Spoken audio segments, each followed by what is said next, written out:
Messieurs, bien le bonjour. J'espère que vous allez tous et toutes très bien. Aujourd'hui, vous l'avez vu au titre, oui, tout le monde connaît maintenant les animés, le manga, enfin...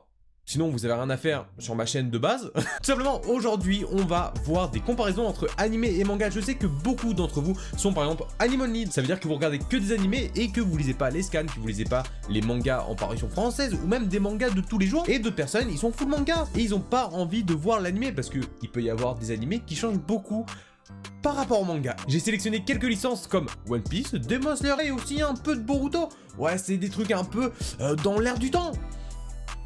Je parle vraiment comme un vieux.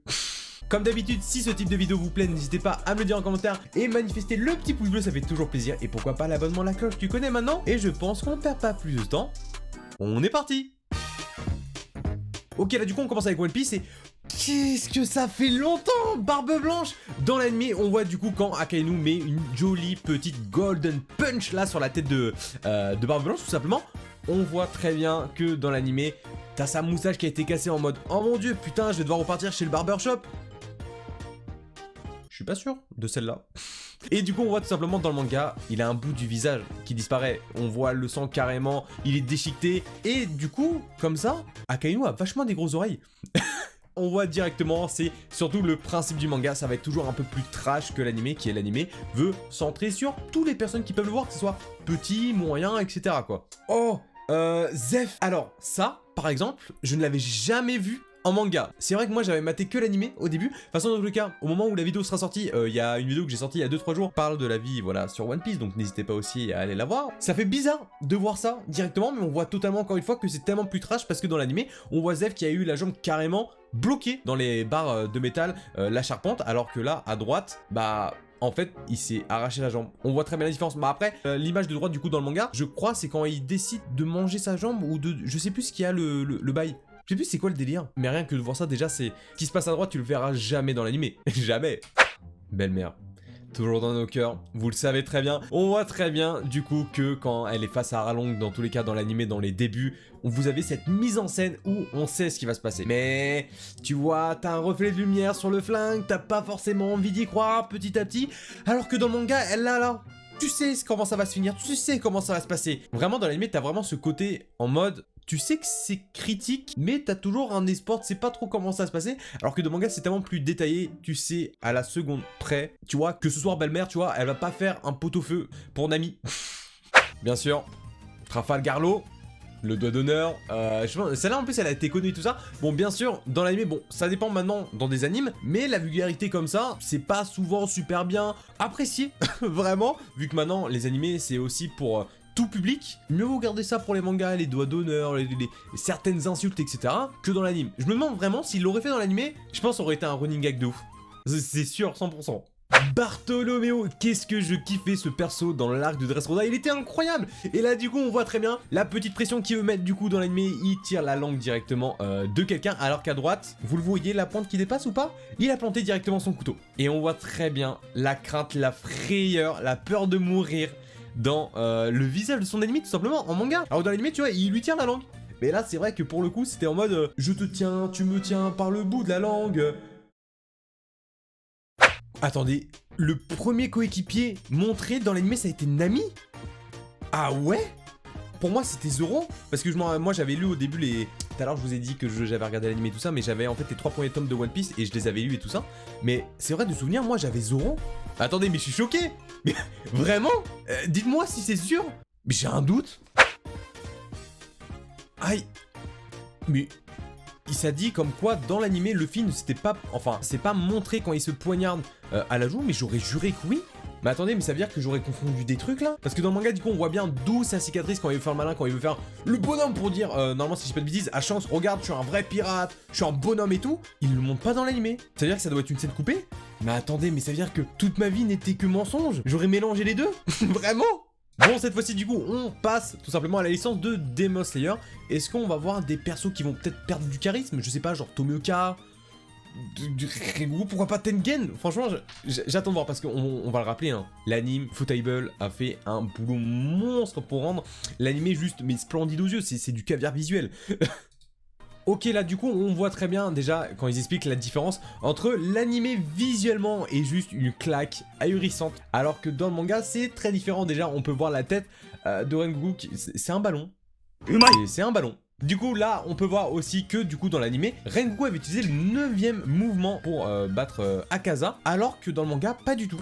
Il n'y a jamais rien eu comme ça. Je sais plus si c'est l'attaque purgatoire ou pas, le 9e mouvement, je sais plus. Mais en tout cas, il n'y est pas du tout apparu dans le manga. Hein. Jamais. Vraiment pas. Hein. Bon, alors là, on s'en fiche un peu, c'est vraiment pour dire que en fait, dans l'anime, Aoi est beaucoup plus cordial, beaucoup plus poli quand elle posait des questions à Tanjiro, quand elle demandait qui il était. Alors qu'en gros, il y a une petite familiarité en disant, mais genre en mode quoi? Mais attends, mais qui diable êtes-vous, tu vois? C'est censé être un peu plus familier. Alors du coup dans l'animé, dans l'arc de oui, du coup les araignées tout ça, j'ai pas trop... Et alors l'arc est magnifique mais juste j'aime pas les araignées. Donc du coup dans l'animé ça dit que Gyu a tué Rui en premier. C'est pas les mêmes démons qui ont été tués au même moment. Alors visuellement nous ça nous convient énormément pour ceux qui ont vu l'animé. Donc moi au début j'étais anime only, maintenant je suis le scan, hein. Je l'ai pas fini au moment où je tourne cette vidéo. C'est à dire que Rui n'a jamais été tué en premier. En tout cas dans ce que je comprends. Ouais bon ça on va pas se mentir. Les femmes de Tengen ont été extrêmement plus, il n'y a pas d'autre mot que, sexualisées, hein, c'est même marqué là. Bon, t'as le côté un peu plus formé, beaucoup plus belle, tout est dans les détails. Après, bon, voilà, les décolletés, c'est des décolletés, j'ai envie de te dire à un moment. Mais par exemple, quand tu vois le décolleté de Shinobu, ouais, il est inexistant. Et quand tu vois les 3 femmes de Tengen, il se met vachement bien le salaud, hein. Et alors là, ça parle encore une fois du fanservice. Du coup, dans Demon Slayer, par rapport à Daki, dans l'animé, c'est dit qu'elle a une plus grosse poitrine.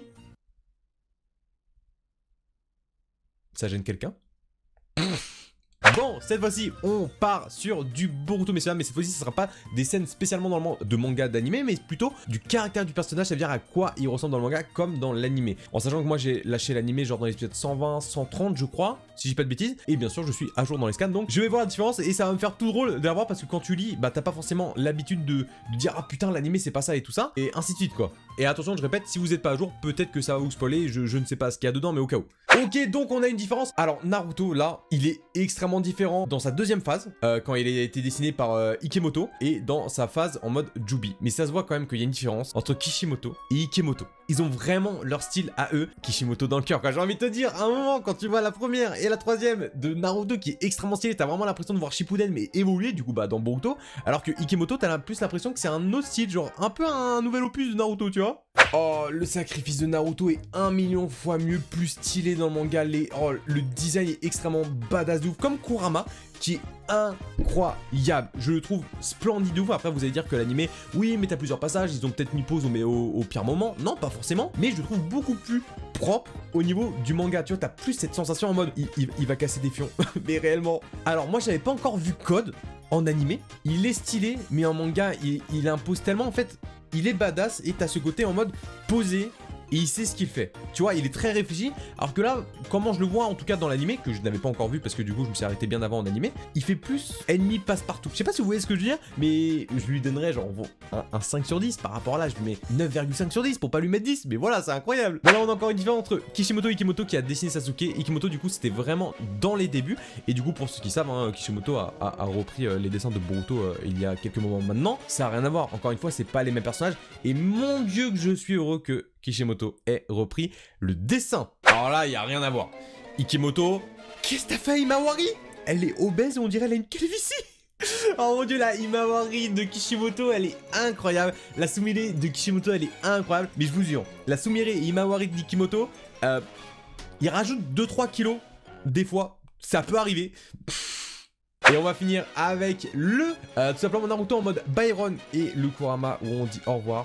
Kurama, je le préfère 1 million de fois plus en manga. Et je vous jure, le Naruto en mode Byron en animé, il est magnifique. Il est splendide. Ils l'ont sublimé, c'est un grand oui. Mais vraiment, j'adore de ouf. Bon, messieurs, dames, j'espère que vous avez kiffé cette vidéo. Ça change vraiment d'habitude. J'espère vraiment que vous aimez ce style de vidéo un peu chill. Tu vois, on découvre des trucs, j'adore beaucoup. Il y a encore plein de choses à découvrir. Et si vous voulez, pourquoi pas de me le faire savoir avec un commentaire, un pouce bleu, je répète comme au début. N'hésitez pas à me dire peut-être la chose qui vous a le plus choqué ou des choses aussi qu'on n'a pas encore vues en vidéo et que vous, peut-être, vous savez. N'hésitez pas aussi à me le dire. Je suis curieux de vous de savoir. Et sur ce, en tout cas, moi, je vous dis à la prochaine pour une vidéo. Et comme d'habitude, ciao! Blazing on the track, boy.